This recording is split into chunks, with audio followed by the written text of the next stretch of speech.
नमस्कार शार्क्स, मेरी इस प्रोडक्ट में एक्सपर्टीज नहीं है, इसलिए I am out.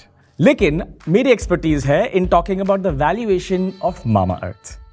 Ghazal Alag recently tweeted this, where she explained that the 24,000 crore valuation is just a rumor. The company has filed for DRHP, not given the actual price band.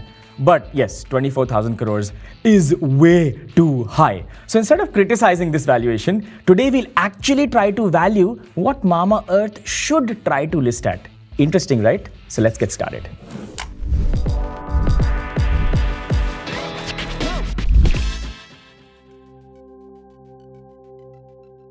What's interesting about Mamaearth is the industry they're in. See, India has two stories we've been talking about for the last 10 years. One is the IT story. Gore log ko tech chahiye. Gore log are very expensive to hire. Therefore, India brings world-class technology and therefore we have some great companies from India in the IT sector. Then we also have the Indian consumption sector. Young population, FMCG, they're spending, life is becoming better. Therefore, because of this spending, FMCG companies will do very well. And you can look at these stocks. Think about HUL, Colgate, Marico. Such nice, beautiful uptrends and great fundamentals. A lot of them have no debt. And their brands, their brand equity is also amazing. Now, these are giants. Enter Mamaearth, who tries to fight with them in the same sector. They're the challenger. In the David and Goliath story, they're David. And if you look at this, you can see that their revenue has gone from 22 lakhs, 5 crores, 17, 100, 400, 950. That's almost 1,000 crores. I'd like to give a round of applause for that. This is not easy done. But if you look at their profit, now profit really matters if you're going public, especially in India. Now, I know Spotify abroad is not making money. Neither is, say, YouTube a couple of years ago. Amazon didn't make money for a very long time. But to India and Indian investors, I don't think it's acceptable that you don't make a profit in the public market. Correct? Think about Zomato, Paytm. I don't think it's very well received. Look at this. They've made a 14 crore profit. That's really low. It seems like they're trying to go public before the company is matured enough to actually do that. Now, in the private market, this will work, but it doesn't seem like it'll work in the public market. Now, let's suppose the 24,000 crore valuation is real, hypothetically. That is a PE ratio of 1,700. PE ratio is very simple. People buy a company because of future growth potential. Potential is very important. Because of that potential, they pay more per earning than they do today. That multiple is called a price to earnings multiple. Very simple. You're paying something more than what the company is today in hopes that that growth will continue in the future. For Mamaearth, at 24,000 crores, it will be 1,700. 1,700 PE is really high. Now, generally, Marico, HUL, all these guys are between 30 and at some point they touch 100. Right now, Marico is around 50 PE. So, let's think that since you're a startup, you're growing, you're a challenger, maybe advertising is very good, and the future are startups. So, let's be a little generous and not say that Mamaearth should be 50x. Let's say they should be 170x. Now, I'm doing 170 because I can just remove a zero and, but we're being very lenient in the valuation here. I'm not saying it should be 170. Let's suppose it's 170. If it is 170, the valuation comes to between 2,000 and 2,400 crores. So basically, 2,400 crores is 10x lesser of what the rumored 24,000 valuation was. So it should be between 2,000 and 2,400 crores. That is probably a little more fair to at least consider. Although it will be more expensive than in the entire peer list. ठीक है, कोई बात नहीं. Let's see something else also. Another interesting thing is, how did such a startup, an unknown guy, they didn't even exist 6 years ago, compete with these big boys and get to 1,000 crore revenue in 6 years? Well, there are two ways that they can solve for distribution. That is, how do they reach the customer? One is to go to a place where customers already exist.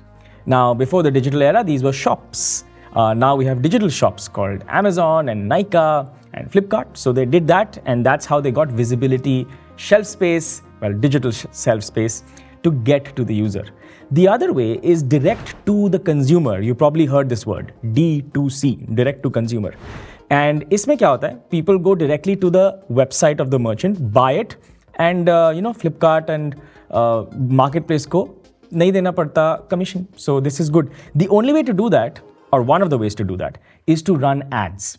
And Mamaearth really knows how to run ads. They've done deals with so many influencers you can see over here who talk about Mamaearth's products.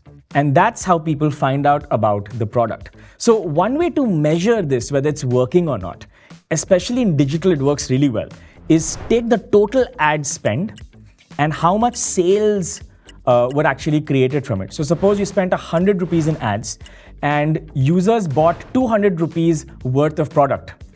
You got a 1:2 ratio. So we call it a 2 ROAS, or return on ad spend. So if I spend 100, I got back 300, that's a 3 ROAS. Now, ROS is performance marketing, where you're running ads targeted to people who are buying certain kinds of things and you entice them to get into your product. But there's one problem here. As easy as it may sound, the problem is this ROS number should actually be going up. And for most companies in the world, this number actually keeps going down. Let me explain why. The reason is brand equity. If I have 2 salts in front of me, talking about salt packets, I have Tata salt, and then I have something else called, say, Blackboard salt, which is probably better salt quality than Tata salt. Which one would you pick? And let's also suppose Tata salt is 1 rupee more expensive than this new salt. What will you do? You'll buy Tata salt. Why? Because Tata equals trust. That's called brand equity. Tata didn't have to advertise to tell you to buy their brand because you trust the brand itself. Now, branding, what is branding? We won't get into that. But one way to compare who is creating a branding moat, because in things like FMCG, it's very commoditized. Biscuit wo bhi banata hai, biscuit wo bhi banata hai, biscuit main bhi banata hu. Why will my biscuit win? Is because of brand equity. I trust a Parle biscuit more than, say, a Duster biscuit, which doesn't exist. So let's look at the ROAS for other brands. The higher the ROAS, the better the brand equity. Isn't that interesting? The more trust, more people buy, the less you have to spend in ads. Therefore, a ROAS of 5, 6, 7, 8, even 10 can be possible. For example, Nykaa and HUL have an ROAS of 7.8 and Hull has an ROAS of 10.6, almost 11. That's actually a pretty big number. The other brands are also around this number. This basically means they have to execute less ad firepower to get more product out the window. And this shows a very good moat that HUL and the big boys have that any startup does not have right now, or at least they have to learn. That's the brand equity moat. That's what Mamaearth, I think, should be focusing on right now. I wonder if they just created crazy trust, did amazing service, got great brands, didn't focus on revenue so much. Maybe a Marico or a larger player can just buy them up. And maybe that's a more interesting way to take the company forward versus growing revenue so much to dilute. You have to raise money for that. And you also create year-on-year losses. And if the final end result is to IPO, that may be a little difficult. Maybe an acquisition is a better tool if you want to do it in a shorter period of time. For an IPO, I think you still need to spend another 4 or 5 years to get to better brand, better profitability. Yeah. Now, Mamaearth is saying they want to raise 2,400 crores. I think that's a lot of money. But what's interesting is that 400 crores is fresh, which goes to the company that they can use. And 2,000 crores is going to the existing investors as an exit. Maybe this is why they're doing the IPO, right? Most of the money seems to be going to existing investors, although I'm not sure what proportion. They say that 400 crores is going to increasing brand awareness. So 186 crores will be spent on marketing and other activities. Interesting. So basically, out of the 2,400 crores, 400 is going to marketing and brand building, and 2,000 is an exit to existing investors. We can also see the current promoters and investors of the company. We can see the founders and promoters own about 37%. There's Sequoia Capital, Fireside, Stellaris, Sofina. There's Rishabh Harsh Mariwala, which is basically Marico, which you should look them up. Tremendous respect for the business that they've built. It's amazing and inspiring. There's Kunal Bell and Rohit Bansal. I think they're from Snapdeal. And we have Shilpa Shetty with 0.52%. So in this video, I just wanted to focus on one thing, that in an existing industry, startups as challenges can come, but revenue growth isn't the only challenge that presents them for them to become an industry titan. The biggest challenge they have for a startup is to create the brand equity that the old boys do. And if you can do that, you become a titan yourself, to be disrupted by another startup, and the cycle goes on, and hopefully society pushes forward.